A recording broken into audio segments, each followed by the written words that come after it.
Welcome to the Good Rookie Show. My name is Faheem.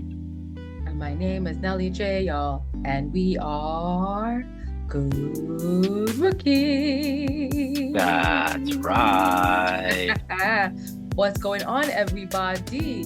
Happy Good Tuesday. And guess what? It's the Good Rookie Show. Yep. What's going on, y'all? As you know, we're your hosts coming to you from Toronto, Canada, the 6th. And we bring you the hottest topics in sports and culture. You don't know. So, guys, always great talking with y'all, speaking with y'all. Good rookies, y'all. We got a lot going on. Okay. Raptors, we got the Raptors watch party that I host. We got Faheem's Raptors live TV at 6 p.m. Okay. And of course, we're doing other things. So make sure you're following our LTV on Twitter, Faheem for the one on Twitter, Good Rickies, and Nelly_J. I know it's a lot of work, y'all, but y'all can just press click. Okay. So Faheem, as you know, I always try to give you some trivia at this before we start the episode, and I found this quite interesting. So there are 5 active NFL coaches in the NFL today, right, in this league. They all were on a coaching staff back in 2013. Now, I'm going to give you a division. This team was in the NFC East. Okay. Can you guess which team I'm talking about? 5 coaches came from this team. 5 head coaches. Wow. NFC East. Is that the Eagles? No, it was the Washington Commanders. Oh. So the head coach was Mike Shanahan. Okay. The record that year was 3-13-0. They only had 3 wins for him. But for some reason, 5 head coaches came out of this team. The 5 are Kyle Shanahan, as we know, is coaching Super Bowl this past weekend. Matt LaFleur, head coach for the Green Bay Packers. Mike McDaniel, coach for the Dolphins. Sean McVay, coach for the Rams. And Raheem Morris, coach for Atlanta Falcons. Isn't that crazy? So Mike Shanahan's coaching pedigree, is quite evident in the NFL today. So I just wanted to say, like, wow, I didn't even know that. But it's crazy how we talk about coaching pedigree and coaching trees. And Mike Shanahan has a strong coaching tree for him. So big up to Mike Shanahan and all these 5 head coaches now, who all these teams were competing this year. They were all competing up until the last week of the regular season. So big up to him and to them as well. Yeah, it's like a basketball equivalent would be Popovich. They say the Popovich school. It seems like the Commanders had their run there of us. Now, and these are coaches. Were they head coaches? Offensive so the head coach? No. Now they're head coaches, but yes. When they were with the Commanders, they had different like how many were on the defensive coordinators? Yeah, so Kyle Shanahan was offensive coordinator. Right. The QB coach was Matt LaFleur, who is the Green Bay head coach now. Mike McDaniel was the wide receiver coach, and then Sean McVay was the tight end coach, and then Raheem Morris was the DB, defensive back coach. There you go. All right. Yeah. No, shout out. That's dope. And this is all the same time, right? Not they're all together same time? Yep. This was all on one team in 2013. Nice. Love to see that. That's dope. Well, we just mentioned teams. The Eastern Conference and Western Conference have their all-star reserves announced.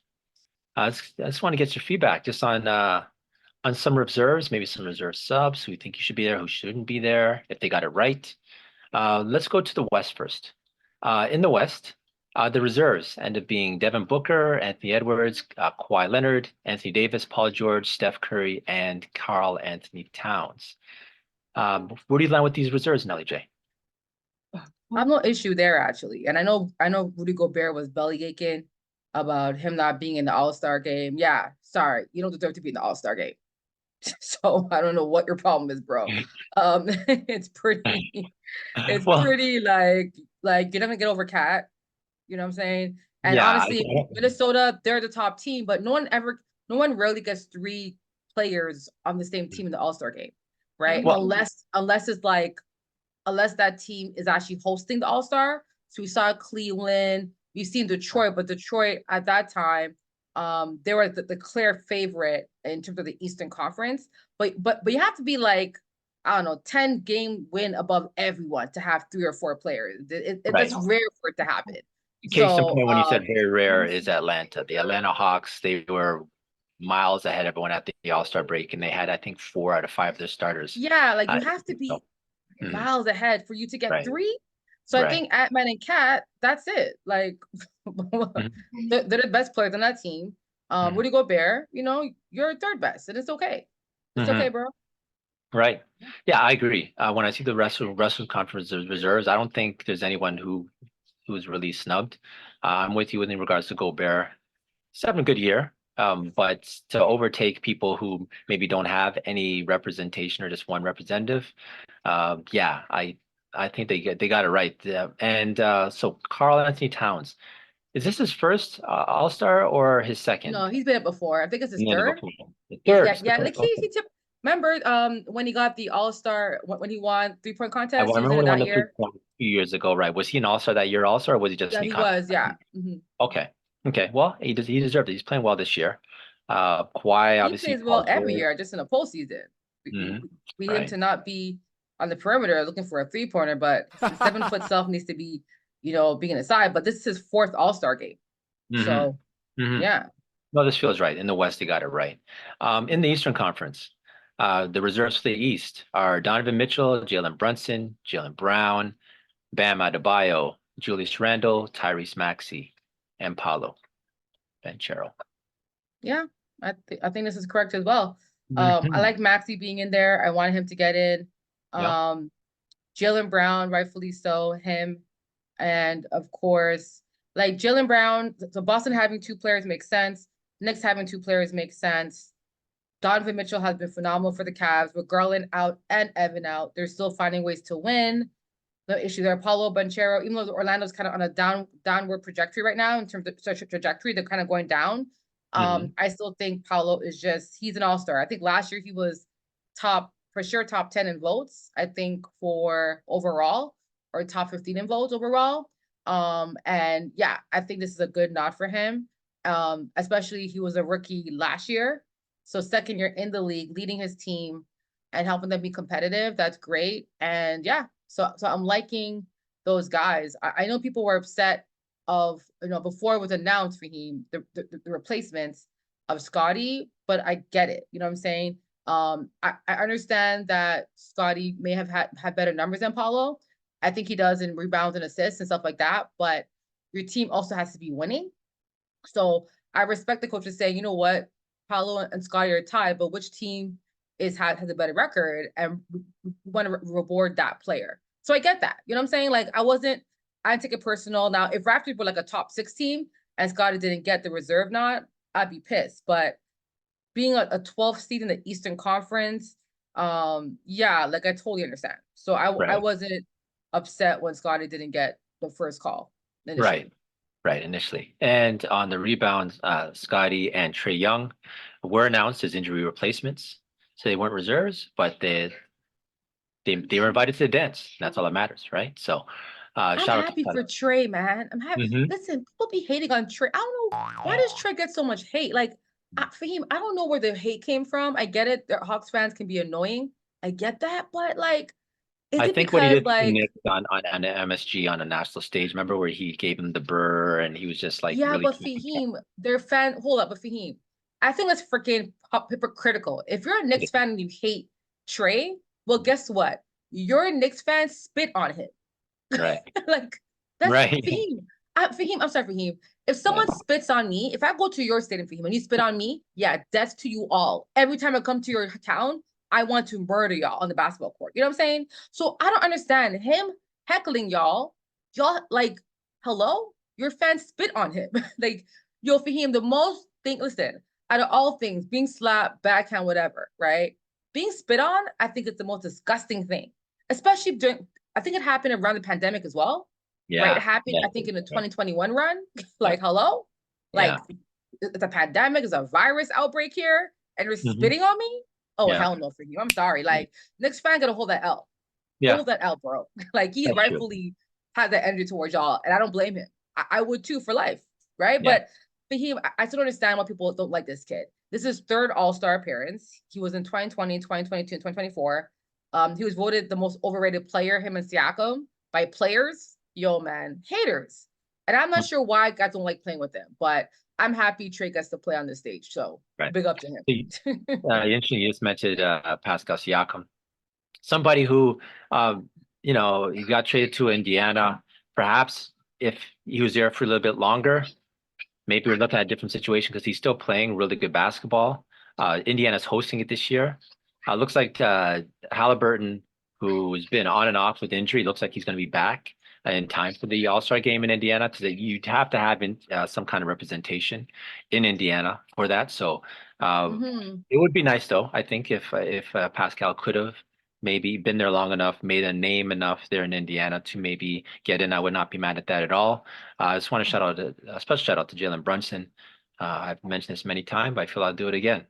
When he came to the league, I had him pegged as just a backup point guard, kind of like DJ Augustine, remind me a lot of him.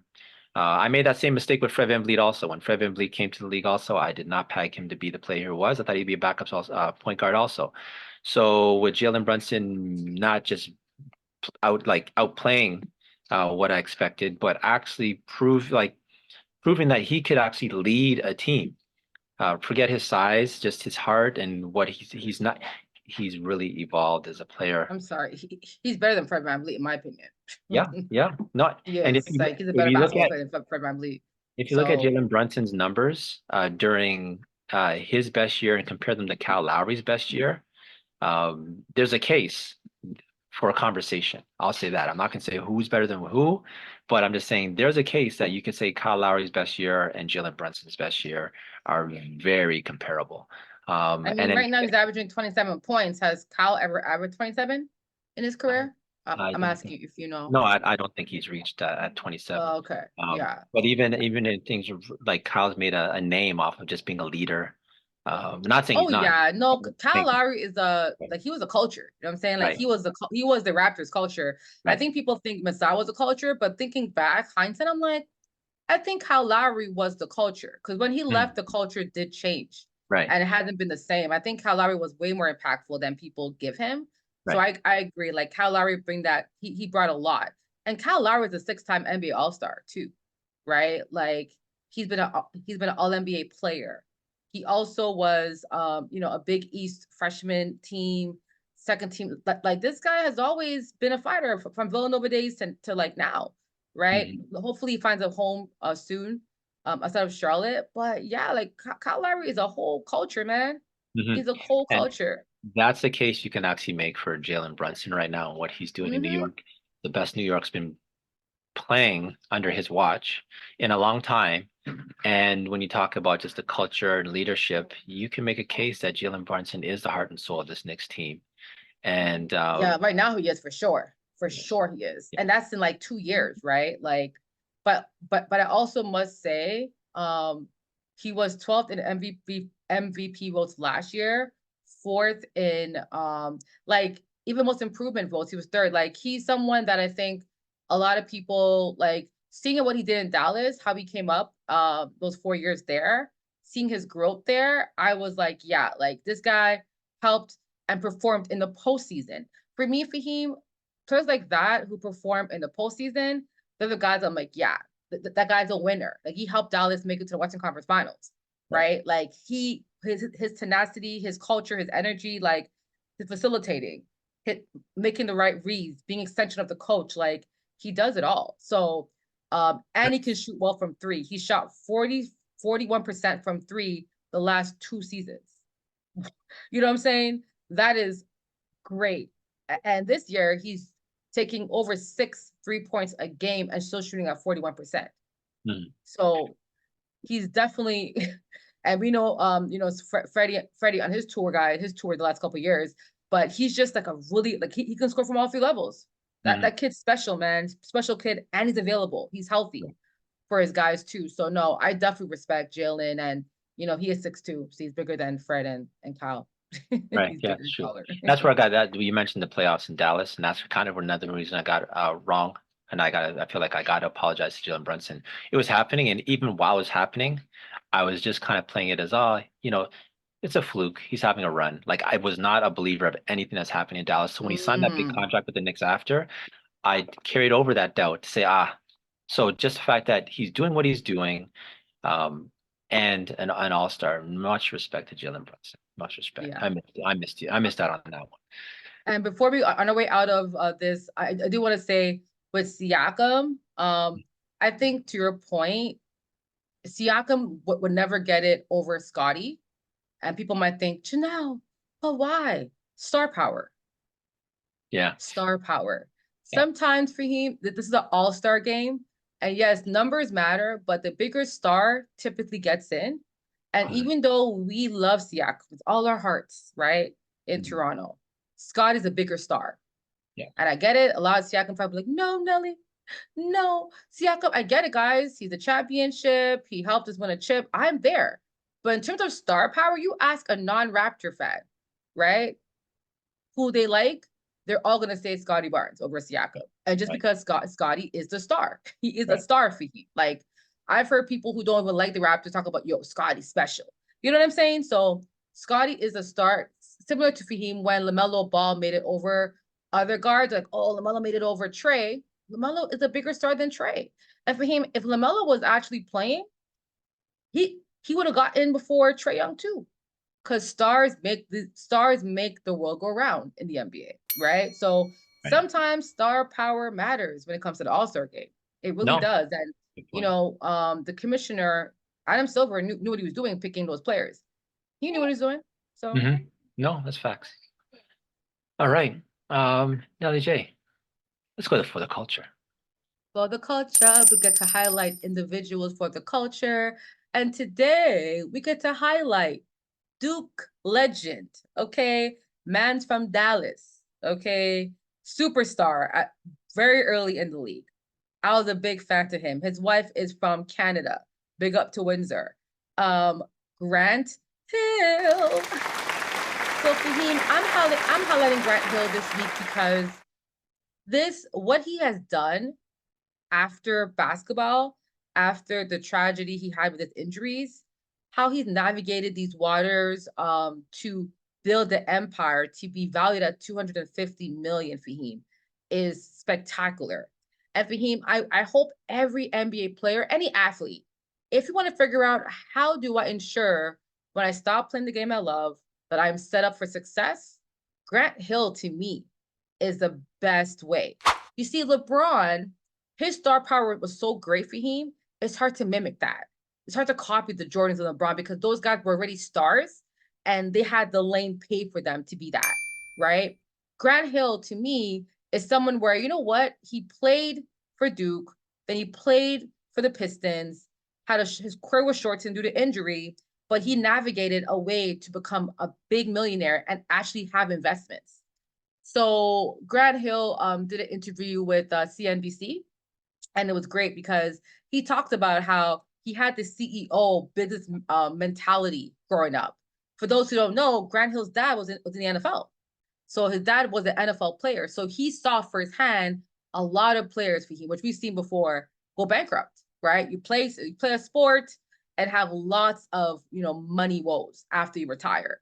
So Grant Hill, seeing that with his dad's friends and teammates, he made sure that while he was playing basketball for him, he was understanding the business of it, understanding what to invest in, which is real estate and different things. And now he makes half his money through endorsements still.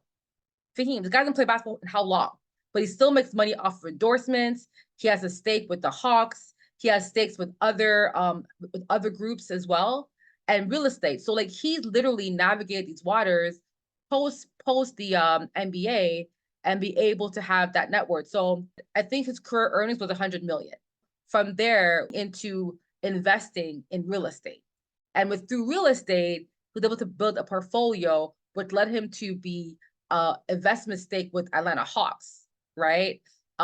Which he got through that. He also was able to work with other groups in Atlanta, as well as he's an investor in the NBA's Africa's business, which is valued at 1 billion right now. So he is doing a lot for him that I don't think people recognize, but just walking through his steps of his fellow investors, the bid for the Clippers that he did back in 2014. They couldn't, of course, compete against Steve Ballmer, but him and his team did try to get the Clippers, right? He also the collector of Black art. So he owns pieces by Romare Bearden, Elizabeth Catlett, painter Norman Lewis, Hank Willis Thomas, and many more. So these Black pieces of art have increased in value since the 90s. So he's an art collector as well. So, and his endorsements for him till this day is worth 120 million a year from endorsements. So sorry, 120 million total, sorry, in endorsements. So in terms of what he's doing for him, in terms of keeping his celebrity level up, he's also helping Phillips try with their, it's called the Norwalco One Blade line. So he's an endorsement for Phillips. He also has a part owned there as well. And Phillips is traded on the New York Stock Exchange and has a market cap of 28 billion. So Faheem, like, I mean, talk about a businessman. Played for Duke, played for Coach K, right? For 4 seasons. Now he played in the NBA, and now he's literally winning on the business end. So I just think that this is a great story of like tenacity, understanding, okay, because he prepared for him throughout his career. When he couldn't play, he was okay, right? Because he understood that NBA and basketball wasn't going to take him through forever, right? So I want to take the time out just to big up Grant Hill for really being a great example for athletes out there on how to think like a CEO while playing in the league and understanding the business of money, right? And how that works. So I really want to take this time to highlight Grant Hill. So for him, he's for the culture. But any thoughts on what I just talked about? Anything you were surprised about? Do you know his dad played in the NFL? You got it for him. Yes, yeah. I was, very well aware of, I guess, his story. Calvin Hill, his dad played for the Cowboys, pretty sure. So with Grant Hill, though, what I find interesting is even back in the day, it was like Nike, Adidas. For him to be with Fila was more of a lifestyle brand. It wasn't about basketball at all. So when Grant Hill came out with the Filas, it wasn't like they were whack, but it's kind of like much like now with Steph and having to break into with Under Armour. It was something new. I think the shoes actually have since he's no longer producing them. In retro, they're doing well. Like the shoes have aged well. So I want to give him respect on that. I do see that he's an NBA analyst also. Mm-hmm. It's maybe fitting him being in Atlanta, owning part owner, I guess, of the Hawks, Yep. and also with NBA, their broadcast is through Atlanta also. So, Mm-hmm. kind of like maybe that's something in businesses, being in the right area. Like, for instance, with Shaq, when Shaq went from Orlando to LA, that's one thing that really helped his portfolio. The fact that he was in the mix with different people in the Silicon Valley, for instance, that he wouldn't really have that access while being in Orlando. So shout out to Grant Hill even from a business, just by looking from the outside in of some moves he's made. Yeah, it's very much inspirational. Some of the lists of do you have the final I'm just looking here. Let me see if I can get on the way out of For the Culture. I saw a post that listed maybe 5 or 6 of his investments. I know one was a WNSL, so the Women's Soccer League. He owned, I think, Orlando Pride. But I just want to just highlight when I saw this, I thought it was pretty interesting. Oh, I got it here. Here we go. So diversity, and he diversified his portfolio with Baltimore Orioles baseball, who even right now the Orioles they have the best farm system in baseball, and on many people's leaderboard are a team to watch for the next 2 to 3 years. So that's Agreed. right now that's not going to be something, but as time goes on, especially when that farm team comes up, Baltimore Orioles are going to be a team to watch in Major League Baseball. Orlando City, I guess maybe because keep in mind he played in Orlando also, soccer team with Orlando there. The Orlando Pride, that's the team I was thinking about. Them also for the women's, the Hawks, and like you mentioned, the BAL and Fila. His sports portfolio is really great. Shout out to Grant Hill. Big up. That's why you're for the culture. Definitely. All right. On that note, let's go ahead and close this out with our last topic, which is that's absurd. That's absurd. Faheem, bro, what was absurd this week? What was absurd? There's some streaks. Well, streaks eventually have to get broken. There's a streak that it was not looking good for him. There's a New York Knick by the name of, please excuse my butchering of his last name. It's Ryan Arcidiacono. He's the first player in NBA history to play 20 consecutive games without scoring a point. Absurd. And what's crazy, some of these games he's getting 1 rebound, 1 assist. Lot of mercy. Just doing cardio out there. But you know what, Faheem? this is something that happens because the Knicks have had so much injuries the last couple games. But like I'm seeing now, like his game log, he's averaging less than 6 minutes. Like all these games are under 6-7 minutes. Right. So, but the fact that I'm sure this is during garbage time and so forth. But like 1 minute. At this point, why even put him on the court for 1 minute? 2 minutes. Like I'm seeing Thibodeau put him on for the court for 2 minutes, 1 minute, 3 minute. Man, he's only taken 5 field goal attempts. 5 attempts. Wow. And so he's 0 of 5 in his attempts over 20 games, though. That's cardio. Sometimes you have to know who your friends are. His teammates got to know this. When he comes on the court, they should be. Man. Give you him know the what? ball, guys. Give him an easy layup now. Give him point, something. Come on, give him a touch. Get him a shot. But yeah, I found that 20 games without a point, absurd. But we're rooting for you, my guy. We're rooting for you. Yeah, come on, Knicks fans. Y'all came in doing some good moves, and then the man them had no points for 20 plus games. Like, I blame Tibbs. Yo, guys, give him the ball, man. Give him a layup. But also, he gotta want it too. You gotta go after it, brother. You gotta go after it, dog. That is absurd. So let's see how long it takes. Let's see if he can score a bucket. And now I'm invested. Now I want to just check out the box score to see if he makes a point at all. Right. If you got any minutes, exactly. All right, Nelly J, let's put this episode in the books. Y'all, that was the Good Rookie Show. So guys, first of all, my shout out, I got a couple shout outs for you. Number 1, Juju Watkins dropping 50, breaking Cheryl Miller's record at USC. Big thing. Loved it. I thought that was dope. So I definitely want to give her a shout out. Another shout out for college, women's basketball is the most wins ever. So Stanford's Tara Vanderveer, okay, she won her 1,203rd game, Faheem, about a week ago, where she broke Coach's K all-time record. So she has the most wins out of any college basketball coach in history. So big up to Coach Vanderveer, Stanford's very own. Stanford has a great basketball program. So I think it's great. And Nike even gifted her a nice custom jacket for her breaking the record. So that's, the all-time winningest coach is Coach Vanderveer. Big up to you. Is that for you? Nice. I'd just like to do a quick shout out to our new additions to the Toronto Raptors, Kelly Olynyk and Oshie Adebaji. My names are bad, but I just want to welcome over to the Raptors. A lot of changes, and also shout out to those that actually did contribute to the team, such as Thad Young, a veteran, Otto Porter, another veteran, and Dennis Schroeder, another veteran. Otto did not contribute, but okay, he would not contribute. Maybe he's on the court. He was on the team. You never know. Just maybe. Yes, he got the bench warm for our starters. Thanks, but right. Yeah. All right. But anyways, big up to them. I just want to show bye, Dennis. Good luck, Dennis. Wherever you go. Good luck.